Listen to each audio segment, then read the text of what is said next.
தெய்வம் நீ என்று உணர் யூடியூப் சேனல் உங்களை அன்புடன் வரவேற்கிறது.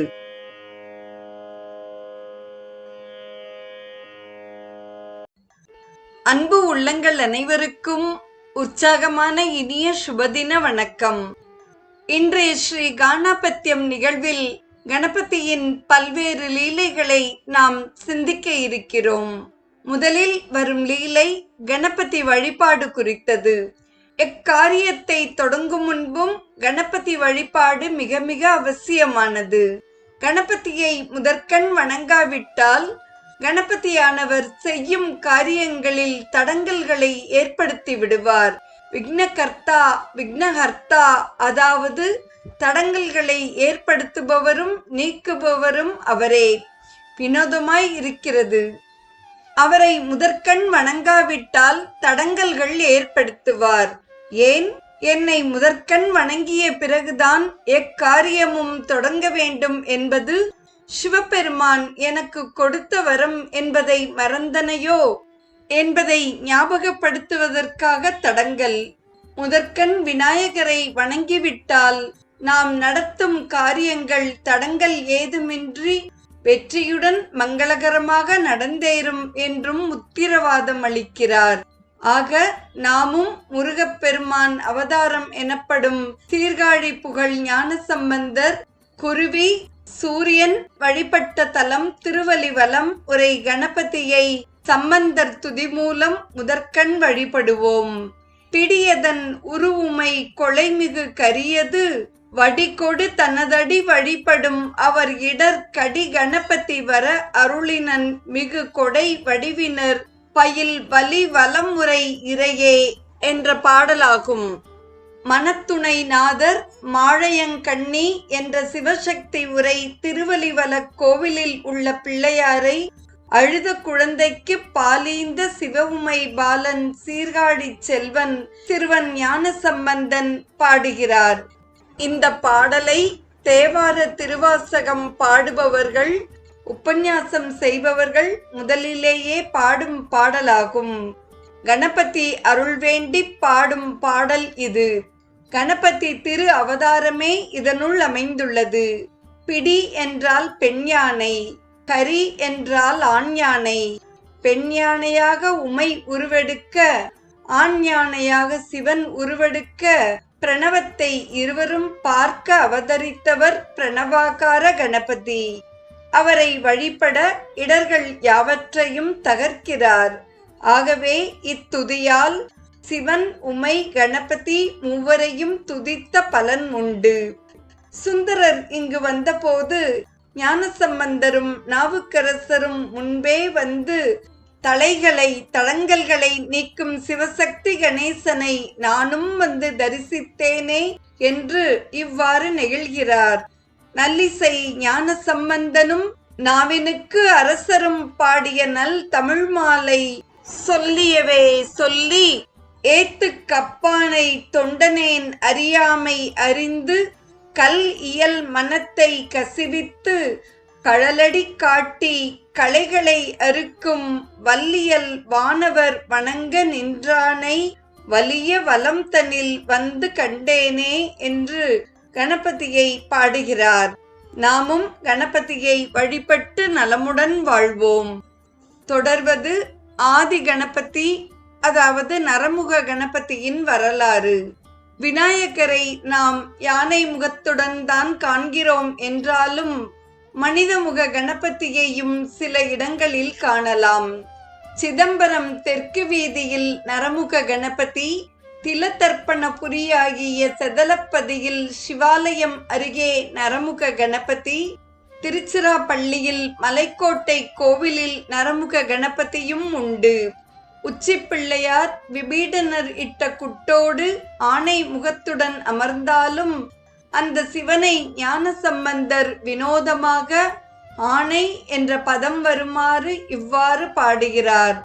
நன்றுடையானை தீயதிலானை நரைவெள்ளோர் ஒன்றுடை யானை உமையொரு பாகம் உடையானை சென்றடையாத திருவுடை யானை சிராப்பள்ளி குற்றுடை யானை கூற என் உள்ளம் குளிருமே என்று மிகுந்த கவித்துவத்துடன் பாடுகிறார். தொடர்வது சிவனை வணங்கிய கணபதி குறித்த செய்தியாகும்.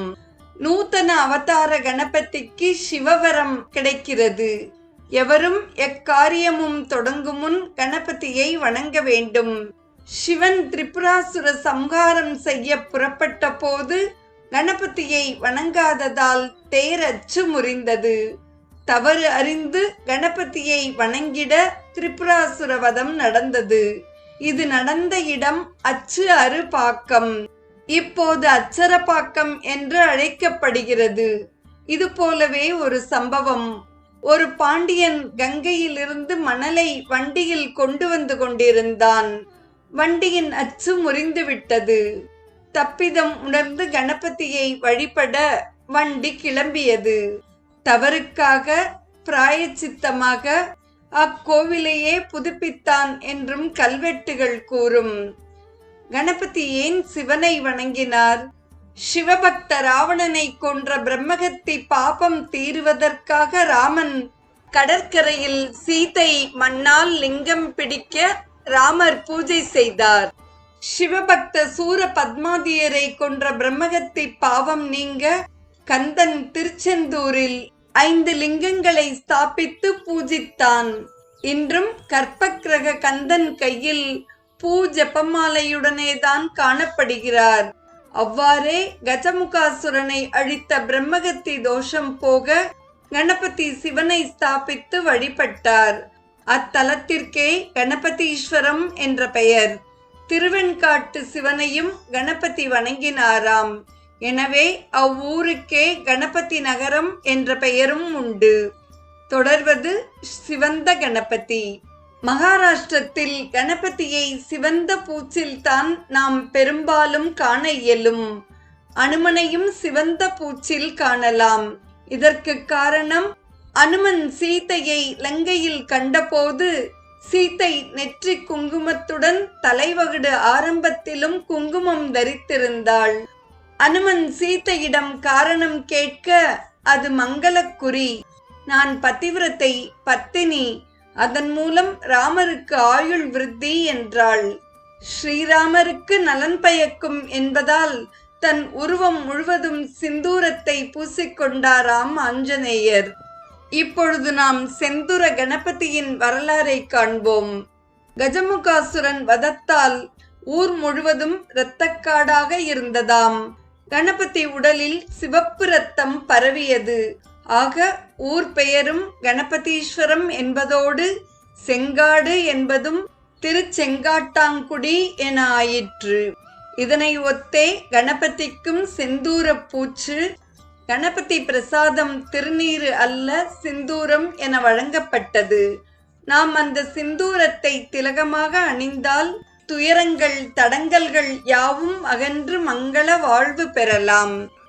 தொடர்வது நிறம் மாறும் கணபதி. கன்னியாகுமரி கேரளபுரத்தில் உள்ள விநாயகர் அயன நிற விநாயகர் எனலாம். ஆவணி முதல் தை வரை கருப்பு நிறமாக இருப்பார். மாசி முதல் ஆடி வரை வெள்ளை நிறமாக இருப்பார். ஆவணி மாதம் விநாயகர் சதுர்த்தி வருகிறது. தட்சிணாயன புண்ணிய காலம் ஆரம்பம். மாசி மாதத்தில் வரும் சதுர்த்தியை மகாராஷ்டிரத்தில் கணேஷ் ஜெயந்தி என்று கொண்டாடுகிறார்கள். உத்தராயண புண்ணிய காலம் வேறெங்கிலும் இவ்வாறு இல்லை. ஆக இவர் அயன நிற விநாயகர், வினோத நிறம் மாறும் விநாயகராக திகழ்கிறார். நிறைவாக வருவது அகஸ்தியரும் வாதாபி கணபதியும். அகஸ்தியரும் கணபதியும் உருவத்தில் சிறியவராவர். மகிமையில் இருவரும் மிக பெரியவர்கள். அகத்தியர் ஆழ்ந்த கணபதி உபாசகரும் ஆவார். கணபதியே காக்கை உருவத்தில் வந்து அகஸ்தியர் தனது கமண்டலத்தில் கங்கை நீர் வைத்திருக்க அதனை தமிழ்நாடு சோறுடைத்து என்று சொல்லும்படியான நிலவளம் பெற காவிரியாக பாய வைத்தார். வாதாபி, இல்வலன் என 2 அசுரர்கள் நயவஞ்சகமாக ரிஷிகளை கொன்று தின்னும் நரமாம்ச பிரியர்கள். மூத்தவன் இல்வலன். வினோத வரமும் பெற்றவர்கள். ஒரு பிராமணன் வடிவில் பக்தி ஸ்ரத்தையாக வேஷம் போட்டுக்கொண்டு ரிஷிகளை போஜனத்திற்கு அழைப்பான். போஜன பதார்த்தங்கள் என்னவென்று பார்த்தால், வாதாபி அசுரனையே மாம்சம் என்று தெரியாமல் ருசியுள்ளதாகவும் மனமுள்ளதாகவும் சமையல் செய்து வைப்பான். ரிஷி போஜனம் முடிந்தவுடன் இல்வலன் தாம்பூலம் கொடுத்து சிரமப்பரிகாரம் செய்து கொள்ளச் சொல்வான். சிறிது சமயம் கழித்து இல்வலன் வாதாபி வா என்று அழைக்க ரிஷி வயிற்றை கிழித்து கொண்டு வாதாபி உயிரோடு வந்து விடுவான். பின்னர் அந்த ரிஷி மாம்சத்தை அவர்கள் ருசித்து உண்பர். இவ்வாறே ரிஷிகளை அவர்கள் வினோதமாக அழித்தனர். அகஸ்தியரிடமும் அவர்கள் இவ்வாறு செய்ய முனைந்தனர். போஜனமும் ஆயிற்று. அகஸ்தியர் கணபதி உபாசகராயிற்றே. கணபதி ஞானம் அருள் ஈந்தார். நிலைமையை புரிந்து கொண்டு இல்வலன் வாதாபி வா என்று கூற ஆரம்பிக்க, வாதாபி ஜீர்ணோ பவ என்று கூறி அவன் உயிர் பெற்று வெளியே வர முடியாமல் செய்துவிட்டார். இதைக் கண்ட இல்வலன் அகத்தியர் மேல் பாய்ந்தான். அவர் கணபதியை துதித்து தர்பை புல்லை வீச அவனும் மாய்ந்தான். கணபதி அருளால் இரு அசுரர்கள் மாய்ந்தனரே என்று அகத்தியர் கணபதீஸ்வரத்தில் ஸ்தாபித்த கணபதியே வாதாபி கணபதி என்று ஆகிவிட்டது. துறந்தார் திறமை பெரிது, அதனினும் பெரிதாகும் இங்கு குறைந்தாரை காத்து எளியார்க்கு உணவு ஈந்து குலமகளும் அறந்தாங்கு மக்களும் நீடூழி வாழ்க என அண்டமெல்லாம் சிறந்தாளு நாதனை போற்றிடும் தொண்டர் செய்யும் தவமே என்ற மகாகவியின் அழகான போற்றுதலை நினைவு கூர்ந்து இன்றைய நிகழ்வு இனிதே நிறைவு பெறுகிறது. நாளையும் விநாயகரின் வினோத லீலைகளை தொடர்ந்து சிந்திப்போம். இன்றைய நிகழ்வில் கணபதி வழிபாடு குறித்தும், நரமுக கணபதியை குறித்தும், சிவனை வணங்கிய கணபதியை குறித்தும், சிவந்த கணபதியை குறித்தும், நிறமாறும் கணபதியை குறித்தும், பின் அகஸ்தியரும் வாதாபி கணபதியையும் குறித்தும் நாம் பகிர்ந்த லீலைகளையெல்லாம் செவிமடுத்த அத்துணை நல்ல உள்ளங்களுக்கும் நெஞ்சார்ந்த நன்றி. மீண்டும் நாளைய நிகழ்வில் இணைவோம். தெய்வம் நீ என்று உணர் யூடியூப் சேனலை கேட்டு மகிழ்ந்த நீங்கள் உங்கள் நட்பு வட்டத்திற்கும் பகிர்ந்து தொடர்ந்து உங்களது நல்ல ஆதரவினை சப்ஸ்கிரைப் செய்து வழங்குமாறு அன்புடன் வேண்டுவது உங்கள் அன்பின் விசாலம்.